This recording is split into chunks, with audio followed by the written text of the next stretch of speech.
Hello and welcome to another episode of the Lewis and Kyle Show. If you're new here, welcome. We are glad to have you. The Lewis and Kyle Show is an interview podcast. We've been doing it since March 2020. Over 100 episodes published. Pretty awesome, if you ask me. There's a whole gallery now of awesome interviews with entrepreneurs, investors, authors, and thought leaders in a huge variety of subjects. Check out those episodes. They're pretty sweet. But today's episode is also pretty sweet. We have Richard Draper on the show. Richard is the co-founder of a company called Koia. They are a community-driven platform to help people buy, collect, and trade fractions linked to iconic assets, and that's backed by NFTs. We cover in this conversation alternative investing in fractional collectibles. That's categories like whiskey, watches, fraction of classic vehicles, and a whole lot of other categories. We discuss Richard's career going from banking and high finance, working at hedge funds, etc., to now starting Koia. Obviously, that gets into the founding story of Koia, why he started it, what their business is, how they do well, etc. The implications of collateral, using NFTs as collateral to be specifically, and as always, a whole lot more. Hope you enjoy this conversation. I'm going to switch to it now. Richard, welcome to the Lewis and Kyle Show. Very excited to be recording today. Hey guys, thanks for having me. Excited to be here. Absolutely. I want to start out with a fun, kind of easy question, maybe. And you have a platform that allows people to invest in all sorts of alternative asset classes. And this would probably usually be a bonus question, but I'll start out with it just to get us all in a good mood.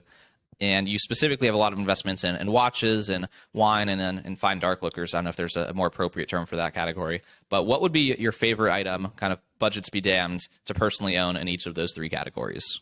Well, it's a tricky one. And obviously I'd say what's already on the platform. But I think on the watch side, an FP Journe for me would be sort of one of my grail watches, 100%. I think in terms of the whiskey side, I'm not a huge whiskey drinker, but I do appreciate certainly some of the Japanese bottles. Particularly the geishas, like some of the artwork on those are just incredible. And a lot of these distilleries are now like ghost distilleries. So they're not producing any more liquor. And, you know, I think there's something really special about that as well. And probably on the digital side, if we go down the NFT route, I'm very biased, but I'd probably say... What did you say? What was that last one? I just didn't hear you. A moonbird. If he had NFTs. Okay. Yeah. So can you tell us a little bit, Richard, about how you got to Koia and kind of what your path has been maybe since college? But we looked at your LinkedIn and it seems like you had an interesting high school experience as well. You were a chef, so maybe start there. Yeah, okay. So going way back to school, didn't really know what I wanted to do when I was, growing up. So I did a short stint as a chef. It was pretty common in Europe to do a gap year and you go and work and also do a bit of traveling. So I did a short stint for about 6 months as a chef in a chalet in France. And then I went and did about another 6 months on a boat, one of these super yachts down the south of France. So I was basically just a cleaner, what you call a deckhand. So out in the sun, sort of enjoying myself and sort of looking after the boat. So after leaving school, I went to study business. And I had always been really passionate and interested in financial services and trading. And I knew at that stage that I wanted to sort of focus on that in a bit more detail. I'd always been trading around sort of single line stocks from a pretty young age. And then I got a job at UBS, so one of the large banks here in Europe. And I did about a year in the asset management team before doing a summer internship over their investment bank. And after that, I got a job at Barclays in their wealth management business on their graduate program. And that involved rotating around the private bank. And I ended up on an internal sales trading desk. So the desk essentially deals with the ultra net worth family office clients and also those that are more sophisticated. So let's say hedge fund managers that are also trading on their own account. So I did that for a number of years and studied the CFAs, the Chartered Financial Analyst exams while I was there. Really enjoyed that, but wanted to pivot more into a more serious trading role. So after doing that, I went over to a hedge fund. So it was a European event-driven firm. So long, short, sort of equity book, as well as lots of debt and sort of a variety of things, but primarily focused in Europe. Some really interesting sort of trades throughout that 2.5-year period. And I mean, it's worth just going back maybe to my first exposure to collectibles. That was probably in the wealth management business, like seeing these clients and chatting to them about cars and watches and art, just as a casual side conversation. I really realized at that point that actually this was a thing, but most people just don't have access to it. So I left that in middle of 2020 during the pandemic. Always wanted to start my own business as well, and was looking for co-founders. And myself and 2 other co-founders met online during the pandemic. So Iris and Ben.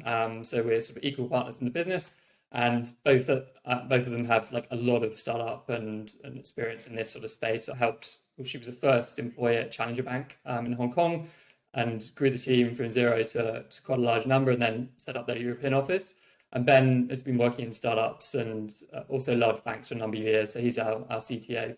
So I think together we were looking for an idea that was sort of finance related, but we didn't just want to do another investing app or an educational platform. We wanted something that was really different. And we thought the best way of doing that was actually to tap into people's passions.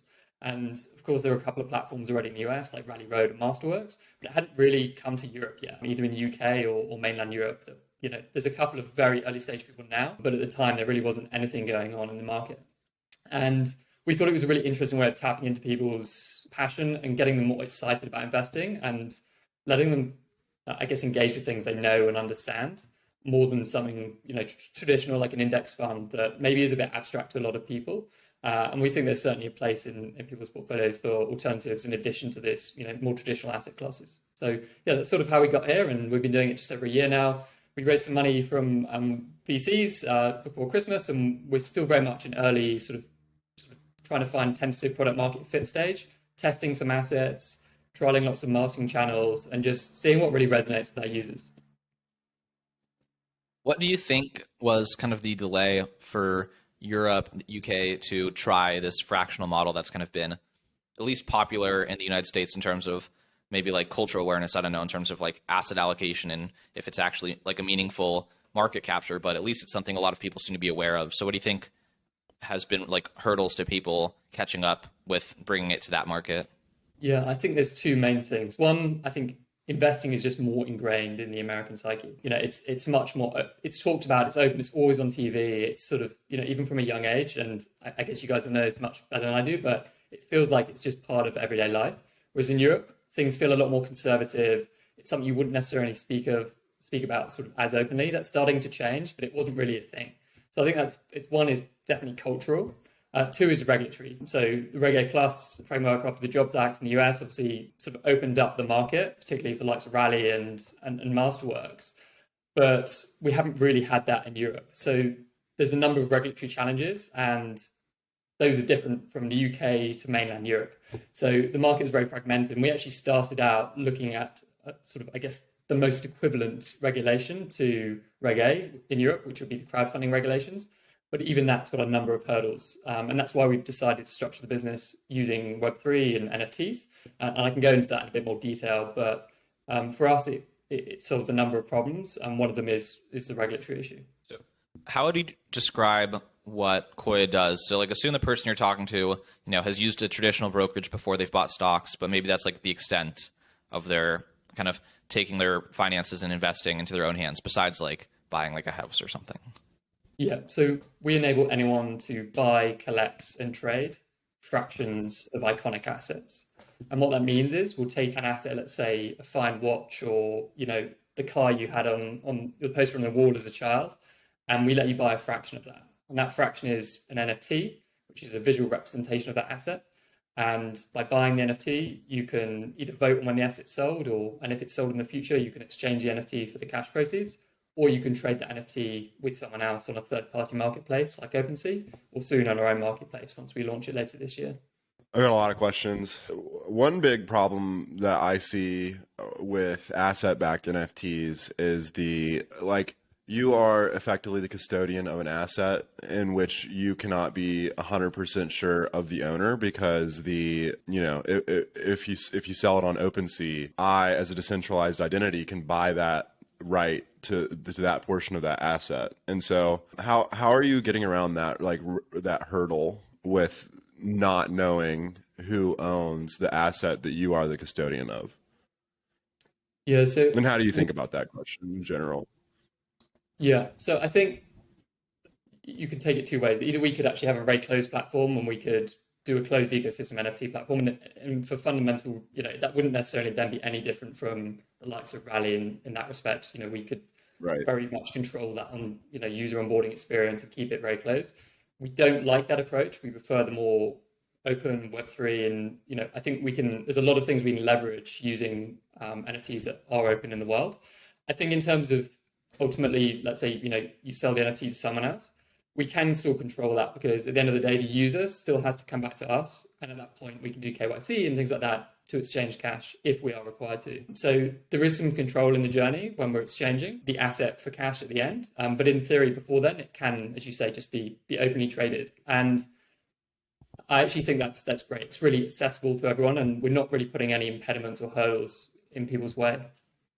So on the flip side, if you're the decentralized identity, could, once the asset has been sold to, let's say there's an individual collector who buys the Rolex from the vault and now they own it, and so now you as a platform, are liable to distribute whatever cash value to the holders, could someone just trade the NFT after the sale and kind of say that its value is essentially like a stable, not quite like a stable coin, but they could just sell the NFT on the secondary marketplace to someone else, saying this gift card, or however you want to account it, is worth $50 because the fraction of this thing was just sold, and this is like a $50 coupon to the Koia marketplace, essentially. Is that viable? Or yeah, I mean, that's essentially what it is. So you could, if you don't want to exchange, you can just sell it to someone else, and they can then come and sort of collect the proceeds. I think there's, of course, things might change over time in terms of, do we want to put a time limit on this, or do we want to only allow a snapshot of those wallets to actually claim it, so you can't then transfer it. But at the moment, I think we're very much open to that. And as long as our community is engaged, realistically, I think they'll be inclined to come back to us anyway. And at the point that the NFT is essentially exchanged for cash, it will be burnt. So you won't be able to then sell it on to someone else and say there's still cash attributed to it when there isn't anymore. How are your assets being safeguarded? Yeah, so at the moment we're using third-party storage facilities. So whiskey, for example, we use London City Bond. So they're one of the biggest bonded warehouses in the UK. I mean, the UK actually for this sort of thing is pretty good, because there's a very long established infrastructure, particularly on the wine and whiskey side. There's also tons of car storage providers and things like that. For watches and things like that are smaller, we use safety deposit boxes. I think over the next sort of 5 to 6 months, we're going to be moving to a just one storage provider. So I can't give them the name, but they essentially provide all the storage and logistics for auction houses like Christie's and Sotheby's. And that's really nice, because there's a very clear audit trail then. We give the asset to them, they log it in, and no one can touch that, right? It's all on the books, it's all recorded, and of course insured within their facility as well. I think there's a clear connection between your interests with NFTfi and Koia. Could you talk a little bit about the potential long-term integration of like these two concepts? Yeah, absolutely. So for anyone who doesn't know, NFTfi or NFTfi is a lending platform. So people can lock an NFT into their platform and essentially borrow money against that. So they're opening up financing for people who might not have had access to traditional financing. Maybe that's to pay for a real world expense such as a mortgage, or or maybe it's just to leverage up a portfolio and buy more NFTs. So there's quite a big cross section of user profiles there. What I think is really interesting though is that as more and more assets come on chain, a lot of them will be represented in NFT form, and using products and platforms like NFTfi will enable people to get credit and leverage using these assets that historically people just wouldn't lend against. I mean, there is a precedent for private clients in, say, a wealth manager to be able to go and borrow money against their Picasso paintings in their house and then go and invest that in their stock portfolio, right? It's a commonly done thing, but it's not accessible at the moment to most people. I think in terms of the synergies and fusion longer term with the likes of Koia, well, these sort of assets, collectibles, where we're starting, have, people have a lot of cash tied up in these things. And if you can leverage against them, that will be extremely interesting for a lot of people. And I mean, it's a bit of a dirty word, but pawnbroking as well, it's a similar sort of concept. If people have an asset that, let's say, they want to temporarily sort of get some capital against, they could use something like NFTfi and Koia in combination to, I guess, leverage against that. It's a really interesting concept. Yeah, I've been fascinated with the concept for a long time, because I'm very interested in tokenized real estate long term, and I think it sort of like reverses the way in which you get debt, where you get debt on the asset after you've purchased it rather than before. With NFTfi, this is just a question because I'm unfamiliar. Does the asset-backed NFT enter into a smart contract escrow account, or do you continue to hold it? Because upon non-payment of that loan, there has to be an auto-enforceable way for NFTfi to retrieve that asset in order to, cover or cover their ass against that default risk. So how does that work? Yeah, it's a good question. So exactly as you said, it gets locked in a smart contract, essentially an escrow, and if you default, it automatically gets transferred to another party. There's an interesting dynamic here as well because it almost provides a put option as well. If you think, let's say, the NFT market was going to tank, you could, borrow against an asset you have in hope, and if it goes down, as long as it's gone down more than your loan to value that you've got capital on, you've essentially made money. It's sort of a free put option. So there's some other ways you could, I guess, use that protocol, but absolutely. So, if I don't pay back and I default on my loan, then my NFT would be transferred to you as a lender. Yeah, I think there's going to be like a lot of interesting, there probably already has been, financialization of, people using volatile collateral. I think that's just going to be a whole interesting thing for a lot of people to play around with and hopefully not blow things up too badly kind of in this whole category. Yeah, definitely. I mean, one of the biggest challenges at the moment with anything like this is around determining, an accurate price, essentially. Like looking at with fungible tokens, it's easy. I mean, NFTX is an example. I don't know if you guys are familiar with that, but you lock one or multiple NFTs in a vault, and then they issue fungible tokens, and that's one way of, I guess, getting visibility and transparency around where a floor price should be, as well as providing some liquidity, and then you can go and use those tokens to do all sorts of other things. But it's these unique characteristics, and it's similar to the collectible market where you might have two watches that look identical, but provenance is very different. Maybe one's got a dial that's slightly different, and there's all these nuances that people who, unless you're into it, you just don't understand. And it's the same with NFTs, right? Different attributes and things like that. So figuring out how we price these things more accurately, and I know lots of people are working on this, I think that's an important step along the way. And then, as you say, you can go into sort of crazy financialization of all sorts of assets once you've got that.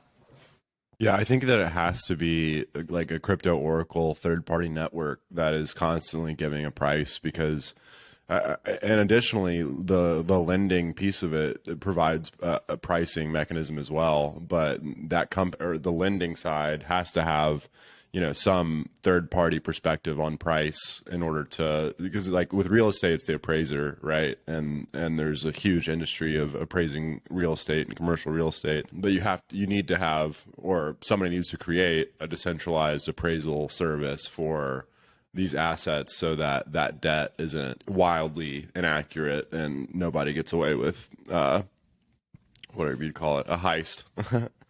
I was just going to say, it's one of the good things about most things being on chain, of course, like that things are visible, right? And it's a lot easier to do a lot of that work. If we're talking about solely digital assets, of course, that is more problematic when you then tie the real world assets to NFTs. So my question is pretty just straightforward. What are the current statuses of these two projects in terms of is everything we've described currently something someone could go on and do? Are there pieces that haven't fallen into place quite yet? What are where's Koia in terms of implementation? People have bought fractions of assets, sold those fractions secondarily to other people already, and you as a platform have also exited some of those. Have all of those things already happened successfully? So we're still very much in, I guess, a soft launch phase at the moment. So we've dropped some assets on the website and users are sort of trading those that can trade them already on, let's say, OpenSea. So all the NFTs are on Polygon, so gas is negligible. And we did a trial asset earlier in the summer and we exited that. It was a case of wine, which on Rothschild. That was with a sort of closed group of beta users. And we closed that out sort of plus 13%. So the assets at the moment, we haven't gone through a full exit cycle using the NFT sort of structure yet. But we're hopeful that will come in the next 6 to 12 months. But really we're just in that, as I mentioned earlier, I guess that mode of trialing more assets and starting to scale up. And what about NFTfi? Yeah, so I mean, my involvement there is mainly on the content side. So sort of one of the community ambassadors and work with the team, just helping sort of, I guess, engage and chat to people in the space and also do some ad hoc content with them. I think they've hit around 200 million in terms of loans now, very recently on the platform being issued. And I mean, the easiest way to check on their progress, I guess, is they've got a new June analytics dashboard, so you can check that out. And most of the key metrics are on that. In V3, it's pretty crazy. I like it. Yeah, absolutely. I mean, there's a lot of innovation happening in this space. I mean, they're not alone in terms of NFT lending, but yeah, the team seems impressive, and I mean, they seem to be building quite quick. So yeah, I'm excited about it. That's awesome. I think you're on the ground floor of a really cool concept, and that it'll only embolden your actual business. So it's really cool. How do you go about like your taste making, or like asset curation within Koya, and how do you plan on continuing to do that into the future? Because I sort of see two different like possible outcomes, which would be like one is a community generated, like the community wants to buy this, so they go and buy it together, versus like we are really good at picking out specific dark liquors that we think will appreciate over time, and then there's also the consideration of who's going to be right more often and total dollar return, or pound return, for that asset. We're pricing in stablecoin, so everything's in USDC. So you're right on the dollars. In terms of the curation, so there's a couple of ways we think about this. At the moment, we think it's most sensible to keep it relatively curated. And the way we're doing that is working with experts in each asset class. So we've got a whiskey expert, we've got a watch expert, and they basically work with us to help curate these assets. So they're experts in their own field, they're well connected to the industry, and also have the ability to access supply and source it, which is really important. And the idea is, as we add more assets, we would add a respective asset class expert in each of those. And they will also be helping us generate content as well. Because I think the education piece, certainly in Europe, is still lacking. We need to do a lot more education about these assets and really, I guess, help people see them as not only investable asset classes, but understand, I guess, the risks and the opportunities and why they're interesting, and why they could be complementary to an existing portfolio, and why they might be suitable for some people and not for others. So that's one thing. I think we're starting very curated and using experts to do that. That community piece you touched on, I think, is really powerful. And ultimately, would probably be my preference long term, like having almost like mini DAOs spun up, right? Let's say you've got a load of trainer experts, just like, they're in the community, they're in the Discord, and they are, they just got the finger on the pulse, and there's more people than we could employ, let's say. And you could add this for every asset class, right? Little nodes of individuals who just really get it and really passionate about these things. And we could then potentially be the facilitator from a custody and a technology perspective of, enabling their dreams, right? Like having the world's greatest sneaker collection that they're like trading through, and, everyone's involved. And I think that could be really powerful. So longer term, I think certainly with the crypto spin, that to me makes a lot more sense, but I don't think starting there necessarily makes sense. What have been your avenues, successful and unsuccessful, for acquiring users to come on this platform, participate, and discover? Because there's, a new spin up with a bunch of buzzwords every day in the space. So how do you kind of convince people that yours is not just to spin up with buzzwords? It's useful, it's real, it's a legitimate team, and you should come and try it, and this is worth trying instead of trying the 10 other things that popped up today? Yeah, so I think first off, we are still very early and we're still testing these channels. So I think if we chat again in 6 months, I'll probably have a much better answer. But I mean, I think going after a captive audience who's already interested in this, newsletters are, a good example of that. And, actually tapping into the community who's already looking at alternative assets. And in terms of sort of the target customer profile, it's sort of 25 to 45, let's say. Probably sort of middle career, and yeah, they already have an interest in these things. Maybe they've already got a passion in watches, already got a passion in whiskey, and they probably already invest. General social advertising as well, sort of pay-per-click type models seem to be working. But I think the strategy longer term will be more around, as I mentioned, the education and community piece. And I think podcasts are a great way of doing that, right? In terms of actually getting users to convert, I think clearly trust is a really important element here, because we are ultimately holding real assets, and until we can totally decentralize that process and make it trustless by using a third-party custodian entirely, I think users have to believe that we're real and that we have the assets. So making sure our faces are visible, trying to do video content, and actually engaging with the community, and willing to do calls with the community and things like that. And I guess just making it very clear that we're here. I think we've been backed by some great investors as well in Europe. CCAM being one of them, and I think that helps as well. So that PR angle is also, I think, quite important as well. Yeah, I don't think you could build this business undoxed. I don't think people would trust it. How has it been a challenge for you with like Brexit and not being a part of the European Union and having to sort of reconcile these two regulatory frameworks? Has that been a problem, or are they very different? How does that look? Yeah, so it's certainly more of a challenge. I mean, we are sort of, I guess, dispersed around Europe as a team anyway. So we have that sort of cross, and actually the primary business is being run out of Europe. So I think certainly from a crypto regulation perspective, it's still very early. It's not really clear where things are going, and it looks likely that the UK will sort of take a different approach to Europe, which isn't particularly helpful. So I'd say it's obviously adds friction to everything, and I would much rather just a harmonized set of global rules, to be honest. I think, it would just be a lot easier for everyone, and clarity. But at the moment it seems like we're diverging. The UK is diverging more from the EU, but at the moment things are pretty similar. I mean, most financial regulation was spearheaded by the UK and implemented in Europe, and most things are still basically identical, but things are changing, and I think over time they will diverge more. But ultimately, it just depends who's in government. But on the crypto side, it's something we're keeping a very close eye on, of course, and I hope that over the next sort of 4 to 5 years that a framework is established that's I guess just fair, transparent, and hopefully harmonized across the EU as well as the UK. But I'm sure there will be some differences. This is very speculative, and you can answer it however you'd like, but I was looking through the platform and seeing some of the different things that are for sale, and you brought this up at the very beginning that you're a big fan of moonbirds.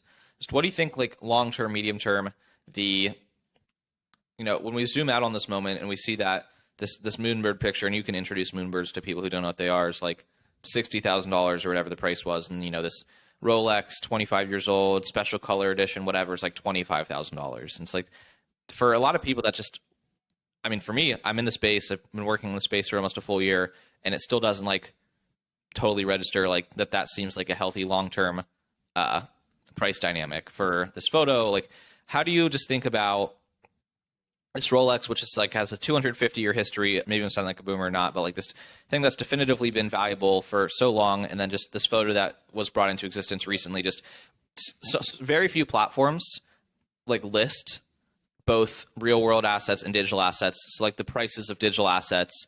And then of course, right, most people list them like in ETH denominated terms. So it's like, well, this one's 10 and this one's 12, whatever. But it's like when you spell it out in USDC terms, and there's just this huge disparity between a moonbird and a Rolex or a car or the $30,000 of whiskey. So just what are like your general thoughts on, I guess, asset value? And Kyle's going to jump in here, I think, with the watch. Just the other thing I was going to say is the Rolex has precious metals in it too. So it's like, there's obviously a tangible value to it as well. And it tells the time. Yeah, absolutely. I think you make some valid points, and we're certainly cognizant that we need to be careful around positioning, people who are only interested in real world assets versus those that might also be interested in digital assets.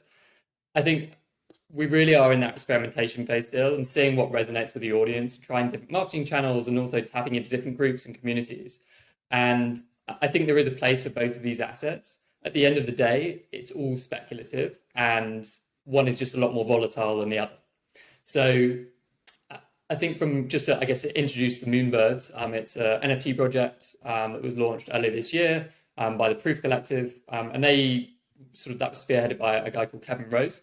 And the Proof Collective is essentially a membership community, 1,000 NFTs that would grant access to a number of special perks.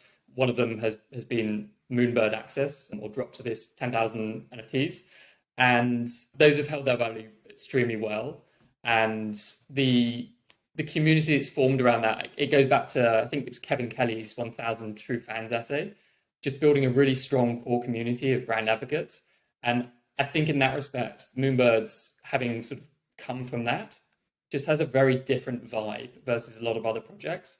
And I think there is a long-term plan there that will be delivered upon, and there will be value given to that community. So I think for me, it's an exercise in brand building, but starting from sort of crypto native space versus, traditional brand then entering the NFT space, let's say. So some people just won't get it, right? It just seems crazy. And I think a lot of people are in that camp, but the people who do get it want access to this sort of asset, but can't afford to go and drop $60,000 on one, or only a select few can. So we want to make sure we open up the market, not only to people that are interested in, let's say, a Rolex, but also people who are interested in these digital assets. And I think the demographic and the target audience is quite different, but I think it's okay at the moment, as long as we believe from a curation perspective that there is value, in the asset. But there's no doubt that from a volatility perspective, something like the NFT, the Moonbird, will be much more volatile than something like a watch or a whiskey. That's for sure. And I think that, you've reminded me of something I've forgotten before, but a lot of the way I've explained NFTs before, like why some of them are useful, is, you're betting on the value of membership in a certain group. And certain groups, membership is extremely expensive because it's, a group of people. And if every person in that group is, a decamillionaire successful entrepreneur, then, for the right person, it's a no-brainer to pay $60,000 to have access to that group. And, but I just thought the disparity of the visual layout, right? Like I don't want to use the word like it snaps people out of the hysteria, because, right, like that's sort of what happens in like these run-ups is like, you just look at something only in its own context and you can never connect the dots to like the outside world. And these two things that should be all compared in the same way or not compared in the same way. Cause like you turn on your crypto brain and you go like full in that mode and you just are on OpenSea and you don't know how much time has passed and whatever. And then you go back to the world and like you're looking at like, the piece of beef that's like $6 instead of $5. And you're like, that blows you out. So I think what's interesting is, you're in a more interesting juxtaposition of fractionalizing real world assets that I think makes a lot of people, which I think is a net positive, right? Like think about the whole picture because they tie things together that they previously were not tying together. And I think that like for a lot of people will be really constructive with, I guess, making responsible decisions about their like finances. Yeah, definitely. I think ultimately people need to understand where they want to put their money, right? Like we need to educate them. It's got to be their own decision. And, I wouldn't advise anyone investing at all if they don't understand, don't feel comfortable with it, right? Regardless of whether that's traditional stock market or something in the alternative space.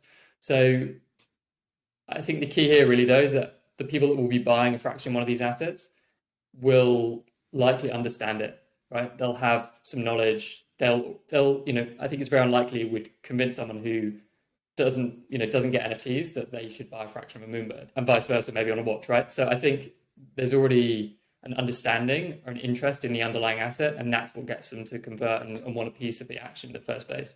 And I think on that basis, it feels quite a natural progression. I think with some education on the way, it can be very interesting for a lot of different people. How are you at Koia presently and in the future going to make the selling decisions? And is that a centralized decision? Is that a community collective decision? Yeah. And then if it's a community collective decision, I have questions about it afterward. Sure. So you're absolutely right. It's a community decision. So we as Koia do not make any decisions regarding the assets in terms of sort of these key decisions, like when they're going to be sold or for what price. So the way it works is if we get a buyout offer for a particular asset, we can put a vote to users. And the vote is based on a 60% majority of the people who come back within a certain time frame. So we haven't actually gone through a voting process yet. So there might be small tweaks along the way, but it's a 60% majority, 7 days to respond, and the majority is taken on those that come back to us. And it would be yes, sell, no, or counter, and we can iterate from there. So we'll be managing the actual transaction, but it's the community that's actually, I guess, making the decision on the asset. Is that vote by equity stake, or is that one share per vote? That might be the same outcome. Yeah, so it's pro rata based on the number of NFTs you have. So let's say hypothetically it was 100 NFTs, one NFT would be a 1% vote. If you've got 2 NFTs, it'd be 2% vote. So how could you stop someone from buying it at a 60% discount?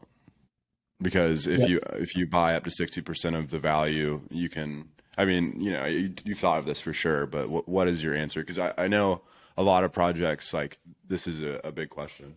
Yeah, so we have a reasonable tolerance. So we'll have like a fair market value, and if it's not within that tolerance, then I guess a question is essentially raised to make sure there isn't a bad actor at play. We also do KYC on the person who's buying it to make sure, again, they're not sort of in cahoots with other people. So there's no perfect solution to this yet, but it's more, I guess, a common sense approach and making sure that, all our users are protected on the platform.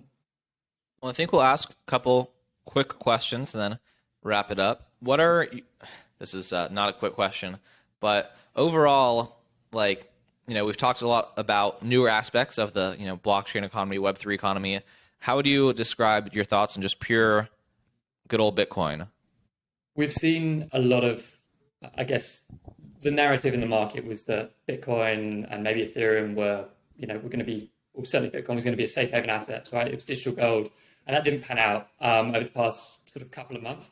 I think longer term, there's definitely a place for crypto in everyone's portfolio. I think that over time, as more and more people come into the ecosystem, Bitcoin just seems to be the natural starting point. It's also the most liquid asset, which is, I think, why we're seeing such a high correlation to traditional markets, right? It's just become a risk-on asset, basically.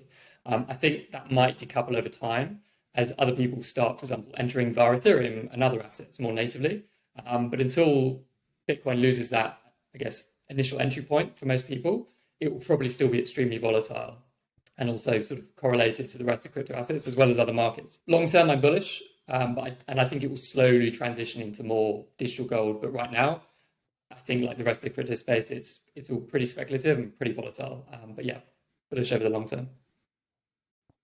Love to hear it. What is your favorite thing to cook and your favorite thing to eat? Ooh, it's a good one. Favorite thing to eat, probably a good lasagna. Favorite thing to cook, probably grilled fish on a barbecue. What was the first thing you said? I'm sorry, I didn't hear you.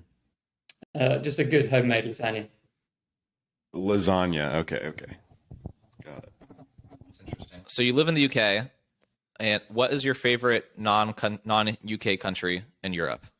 I'm going to say Portugal, but my other half's from Portugal, so I'm probably biased. But yeah, I love the sea, so surfing, food's great there, wine's great, so yeah. Is there a specific city, not where they're from, just like the best spot to visit? I think Lisbon's great, but Porto's great too. So they're the two main cities. I'd probably go to either Lisbon or Porto if you want a good time. Yeah. How would you describe the shift in kind of team psychology, collective psychology of like other builders over the past maybe 3 months since things have gone from like definitively, this is like super cycle, this is the bull market that never ends, to kind of like a pretty dramatic crash in a lot of assets, like the depegging of Terra Luna and like a bunch of really dramatic negative events happening at once. Like, how's that affected your personal psychology, team psychology, and then also just like what you've noticed? Because I'm sure you're in a community, right? You're an advisor to another startup in the space. So what have you observed personally as like a builder of early stage companies in a pretty volatile time? I think it depends what stage the business is, right? If you're very early, sort of pre-seed, seed, it doesn't really matter. Like the cycle's so long, like you're not going to exit for at least a few years, if not sort of 5 to 10 years. So I think you can almost weather a whole cycle.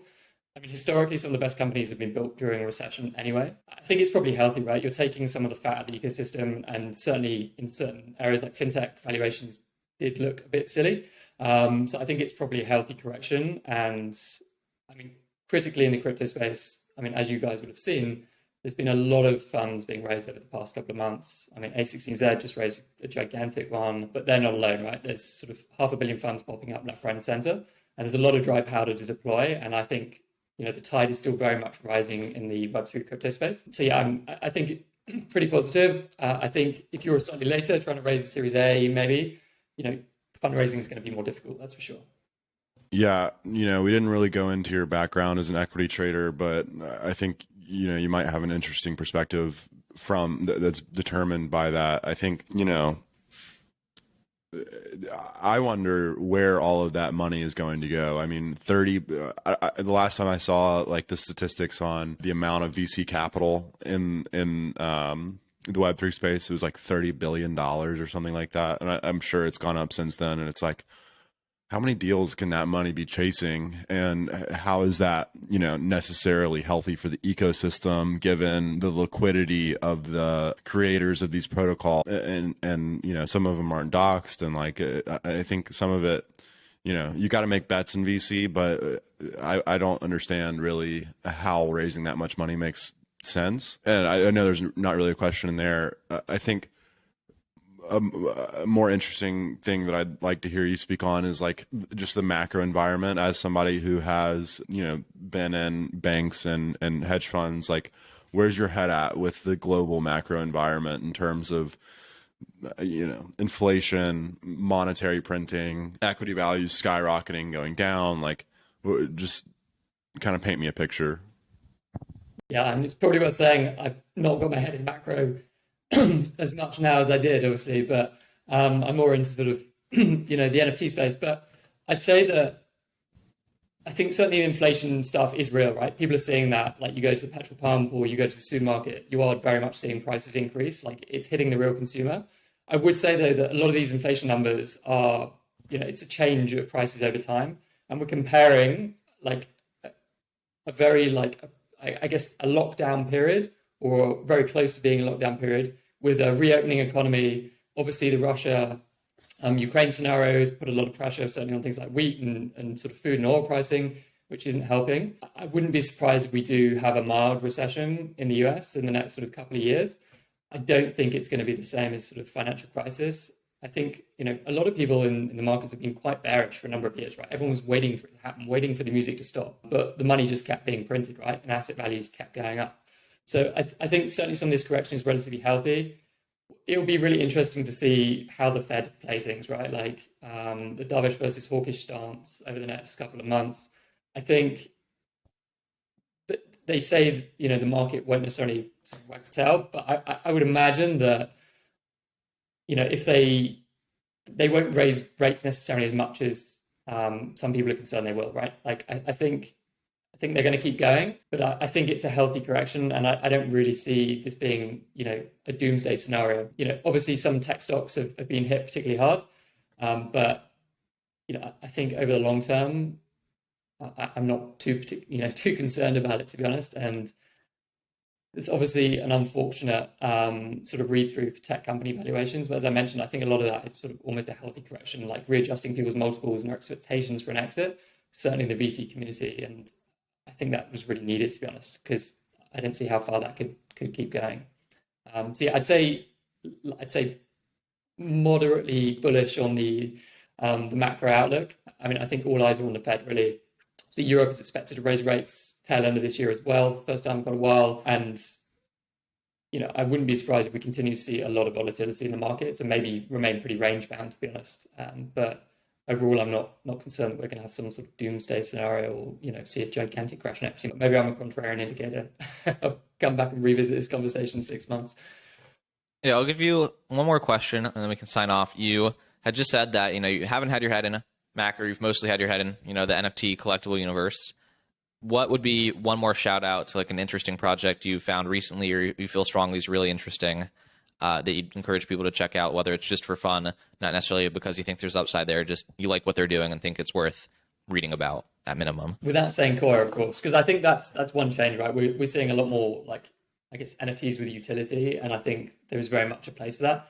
I mean, I wouldn't necessarily advocate the project, but I think it's worth checking out just because it's a bit crazy. It's for the culture. So I don't know if you guys are familiar with this. It was a free mint announced sort of partially as a joke. I think it was middle of last week. And pretty much within 24 hours, I think it had about 70,000 people in the Discord and everyone's chanting on Twitter Spaces for the culture, for the culture. I think it's just a very interesting, almost like social experiment, seeing how people react and how these communities are being formed. And it's like viral marketing that like would have almost been impossible to come up with if you were, a business. So I wouldn't necessarily advocate that, but just as like almost like a thought experiment on the NFT space, I think that's really interesting to look at. And maybe they shoot up in price, maybe they absolutely tank. I'm not sure, but yeah, I'd say more just a community building exercise for the good and for the bad. It's an interesting one just to have a look at.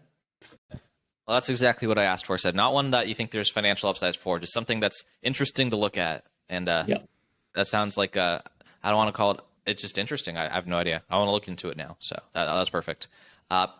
If people want to as well, check out the two projects you're involved with, as well as maybe follow you personally across the internet. Where would you like to send people who listen to this episode till the end and want to go do something next? Yeah, absolutely. I'm on Twitter at Dickie Draper. And of course, come over to Koia. It's join Koia, JOIN, Koia.com. And we're also on Twitter and all the socials as well. So yeah. Oh, great. This has been a great time. Thanks so much for recording with us. Amazing. Thanks, guys. Really appreciate it. That's going to close out this conversation with Richard from Koia. 3 quick takeaways from me. First of all, I really like how we asked him some questions about short-term current events, just things that have happened in the crypto market recently. And he basically was like, I don't really care. Not too caught up in the noise, just building. I really like that energy. He's focused on solving the problem in front of him and not letting the chaos of the internet and headlines, et cetera, and prices mess him up. So that's pretty sweet. I also like the juxtaposition during hype cycles, talking about how so few marketplaces list both real world items, real world luxury items, and digital assets in the same spot, and really seeing them next to each other. Like, all right, for $20,000, you could have a fraction of this thing called a Moonbird, or you could have a full Rolex. And in some cases, some of these NFTs are worth like 4 Rolexes. So I think that juxtaposition helps people see things clearly, kind of evaluate things from a new perspective. And then the third one is just how Richard's the first one to bring this idea to a new market. So there's a lot of fractional collectible marketplaces in the United States. What's the one that's not coming to mind right now? The one that's coming to mind is Rally Road. That's the one that's coming to mind. Anyway, there's concepts like that in our market in the United States, but he's got a whole opportunity by being the first person to deal with going through all the loopholes of paperwork and the headache of bringing it to a new market. But if he does well, he'll be rewarded for it. So that's what I have to say for this episode with Richard. I hope you enjoyed listening to it as much as we enjoyed recording it. If you want to get in touch with us, say hey, give us any feedback, do anything like that. We're pretty easy to find online, and there's links in the show notes to make that even easier for you. Make sure you're subscribed so you know about the next episode. And of course, thanks to our sponsor, Espresso Displays. If you want to have the superpower of taking 2 screens anywhere you go, I would check out Espresso Displays. There's links to that in the show notes as well. Hope you're subscribed so you know about the next episode. I'll see you there. Bye-bye.